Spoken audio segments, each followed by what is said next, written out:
नमस्कार दोस्तों, आज की इस वीडियो में आप सभी का स्वागत है। अभी मैं नंदानगर चमोली में हूँ और आज हम जा रहे हैं अपने घर टेरी गढ़वाल। लेकिन उससे पहले हम देहरादून जाएंगे।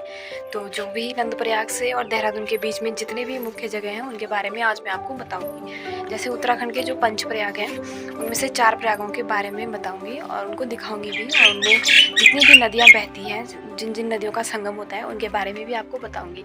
लेकिन उसके लिए बने रहिए हमारी वीडियो में और अंत तक ज़रूर देखना। तो चलिए दोस्तों, सफ़र की शुरुआत करते हैं। हम घर से निकल गए हैं और अभी हम नंदाकिनी नदी के किनारे किनारे चल रहे हैं। और ये जो आपको दिख रहा है ये है नंदाकिनी जल विद्युत परियोजना। ये जो नंदाकिनी नदी है ये नंदा घूंघट पर्वत से निकलती है।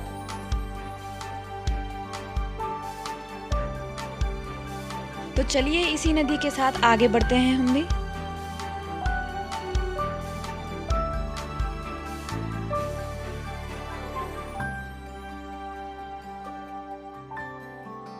यहाँ से बहुत ही खूबसूरत पहाड़ दिखाई दे रहे हैं।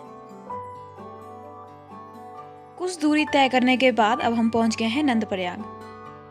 नंदप्रयाग पहले पंचप्रयाग विष्णुप्रयाग से लगभग 75 किलोमीटर दूर खूबसूरत पहाड़ों से घिरा एक घाटी में है। नंदप्रयाग जो कि उत्तराखंड के पंचप्रयागों में से दूसरा प्रयाग है। नंदप्रयाग चमोली जिले का एक छोटा सा हिल स्टेशन है जो ऋषिकेश से लगभग 200 किलोमीटर दूर बद्रीनाथ रोड में स्थित है। यहाँ पर नंदाकिनी नदी और अलकनंदा नदी का संगम होता है। नंदाकिनी नदी नंदा घूंघट पर्वत से निकलती है और अलकनंदा नदी सतोपन ग्लेशियर से बद्रीनाथ और विष्णुप्रयाग से बहती हुई आ रही है। नंदप्रयाग से यह नदी अलकनंदा के नाम से ही आगे जाती है। कहते हैं नंदप्रयाग का नाम नंदप्रयाग इसलिए पड़ा क्योंकि नंद बाबा ने यहाँ पर बहुत वर्षों तक तपस्या की थी। तो चलिए दोस्तों, नंदप्रयाग से अब आगे बढ़ते हैं। यहाँ से नेशनल हाईवे शुरू हो जाता है।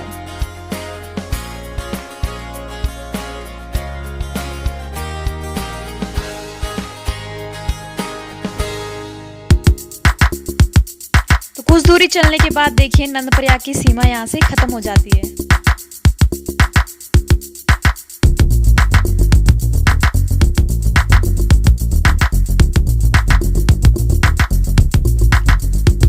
अलकनंदा नदी के किनारे किनारे चल रहे हैं।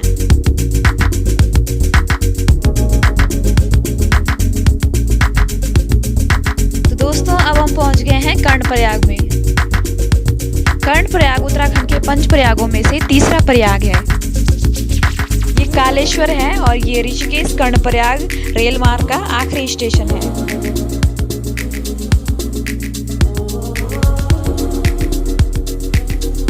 कर्णप्रयाग चमोली का एक छोटा सा टाउन है।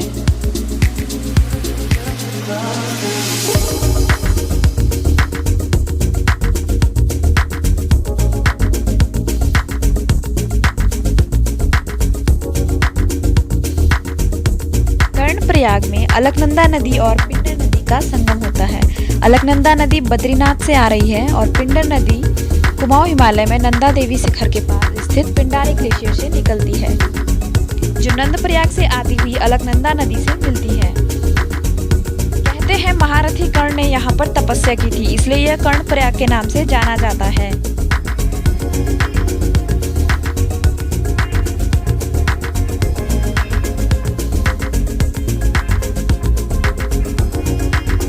तो देखिए ये है अलकनंदा नदी और ये है पिंडर नदी। इन दोनों का कर्णप्रयाग में संगम होता है।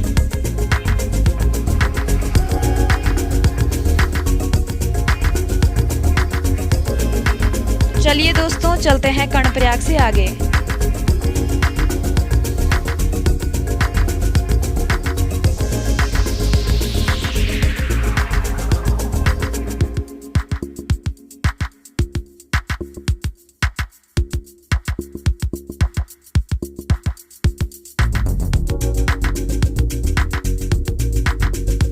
आपको दिख रहा होगा यहाँ पे ट्रैफिक बहुत ही ज्यादा लगता है। तो दोस्तों यहाँ पे कर्णप्रयाग की सीमा खत्म होती है और गौचर यहाँ से प्रारंभ हो जाता है।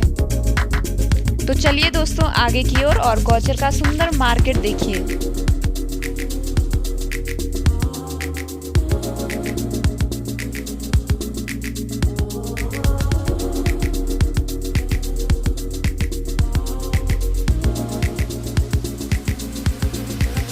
गौचर में एक हवाई अड्डा भी है और यहाँ पर इंडियन आर्मी की एक कैंप भी है। यहाँ पर नवंबर में बहुत बड़ा मेला लगता है जिसे गौचर मेला के नाम से जाना जाता है। उस टाइम यहाँ पे बहुत ज़्यादा भीड़ लगती है।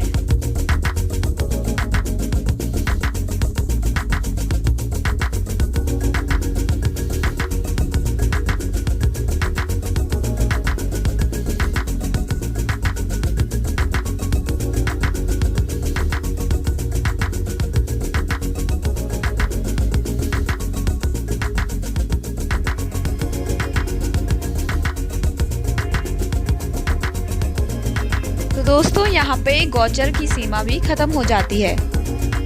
बढ़ते हैं आगे की ओर। चमोली जिले से निकलकर अब हम पहुँच गए हैं रुद्रप्रयाग जिले में। यहाँ पे रुद्रप्रयाग का छोटा सा मार्केट है।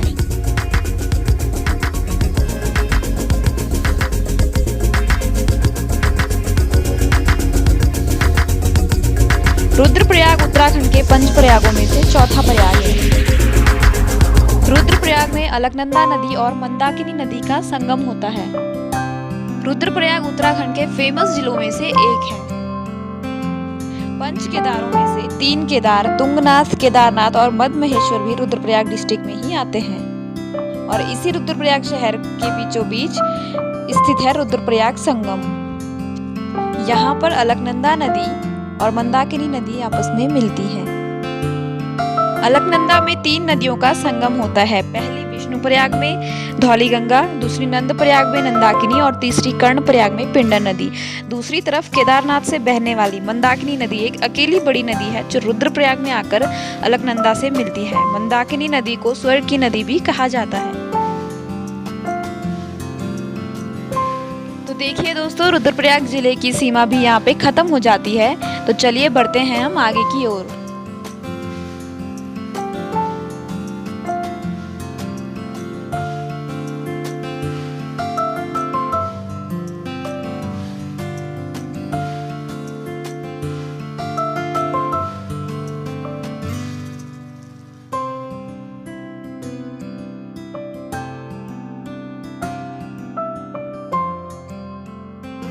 तो दोस्तों ये है सिरोबगढ़। यहाँ पे जो है बरसात के मौसम में बहुत ज़्यादा लैंडस्लाइड हो जाता है जिससे लोगों को बहुत ज़्यादा कठिनाई होती है। इसीलिए यहाँ पे एक पुल का निर्माण हो रहा है जिससे आने जाने में कोई दिक्कत नहीं होगी।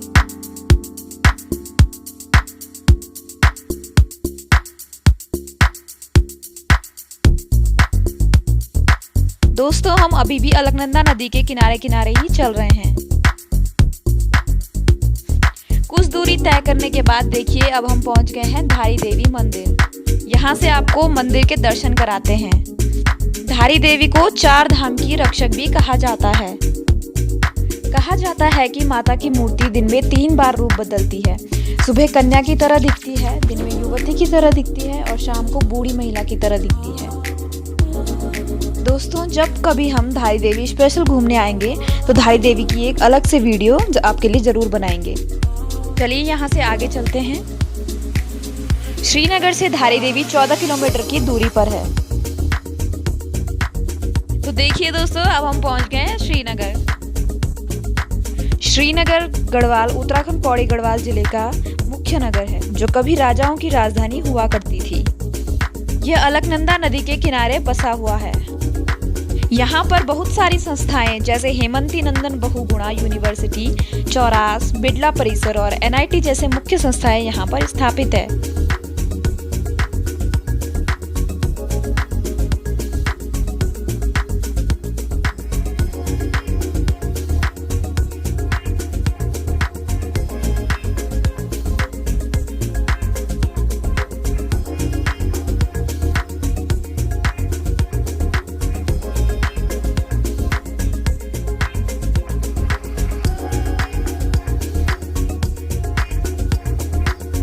देखिए दोस्तों ये जो रोड है ये पौड़ी गढ़वाल के लिए जा रही है, लेकिन हमें इस रास्ते से आगे बढ़ना है।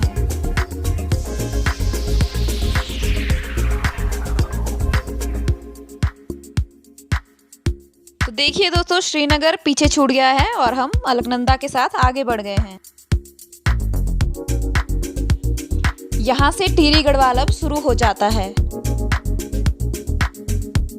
ये जो पुल है ये टिहरी गढ़वाल और पौड़ी गढ़वाल को जोड़ता है, क्योंकि नदी के एक साइड है पौड़ी गढ़वाल और दूसरी साइड है टिहरी गढ़वाल। और अभी हम आ गए हैं टिहरी गढ़वाल में। यहाँ का नाम है कीर्तिनगर। तो चलिए दोस्तों, कीर्तिनगर से आगे बढ़ते हैं। कुछ देर चलने के बाद अब हम पहुँच गए हैं मलेथा। और ये जो रोड दिखाई दे रही है, एक तो जा रही है टिहरी चंबा के लिए और एक जा रही है ऋषिकेश के लिए। तो हमें देहरादून जाना है, इसलिए हम ऋषिकेश वाली रोड से ही आगे बढ़ेंगे।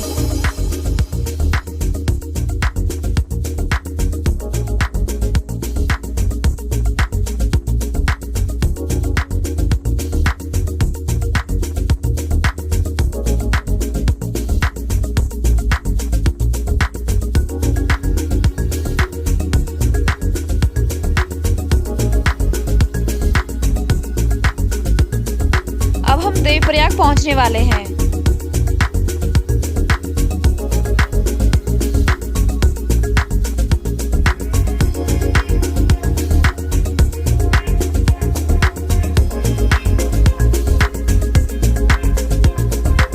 दोस्तों, हम अभी भी अलकनंदा नदी के साथ साथ ही आगे बढ़ रहे हैं।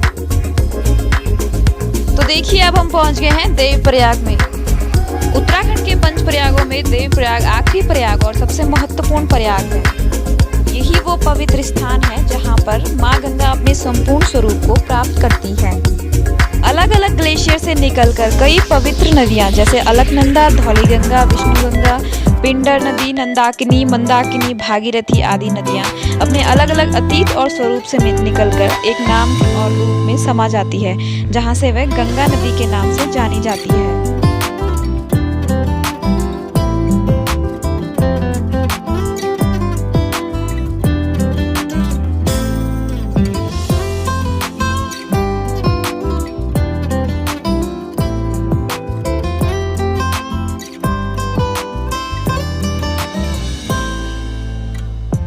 हम पहुंच गए हैं तीन धारा और ये श्रीनगर रूट का एक महत्वपूर्ण स्टेशन है।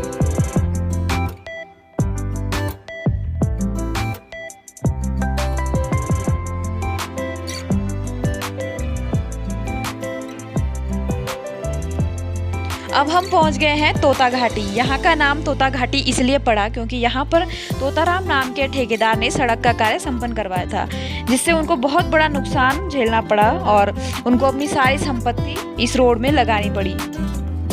जब राजा नरेंद्र शाह को इस बारे में पता चला तो उन्होंने तोताराम के कार्य से खुश होकर यहाँ का नाम तोता घाटी रख दिया। बरसात के मौसम में यहाँ पर बहुत ज्यादा लैंडस्लाइड होता है। हम व्यासी से आगे आ गए हैं। यहाँ पर गंगा नदी के किनारे एक सुंदर पुल का निर्माण किया गया है, जो देखने में बहुत ही अच्छा लग रहा है।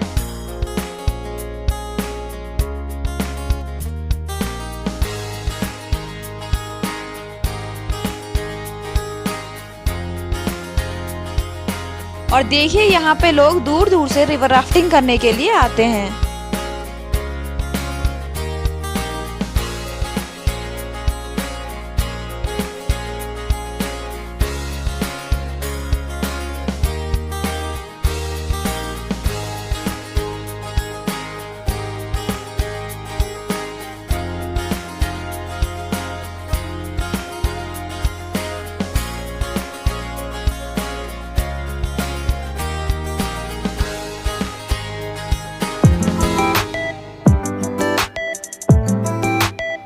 तो फाइनली हम पहुंच गए हैं ऋषिकेश। ऋषिकेश को योग नगरी और संत नगरी के नाम से जाना जाता है।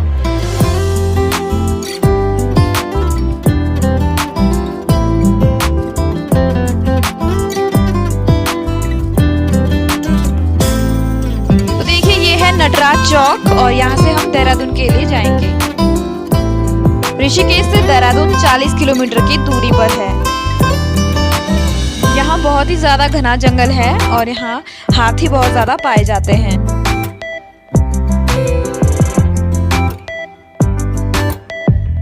तो यहाँ से आगे बढ़ते हैं देहरादून के लिए।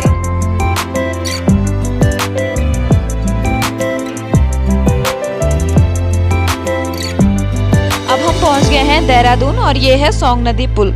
यहाँ से हम आगे मार्केट के लिए जाएंगे। धन्यवाद दोस्तों हमारी इस वीडियो को देखने के लिए। अगर अगर आपको हमारी वीडियो पसंद आई है तो लाइक करें, शेयर करें, सब्सक्राइब करें और कमेंट में ज़रूर बताना कि आपको हमारी वीडियो कैसी लगी।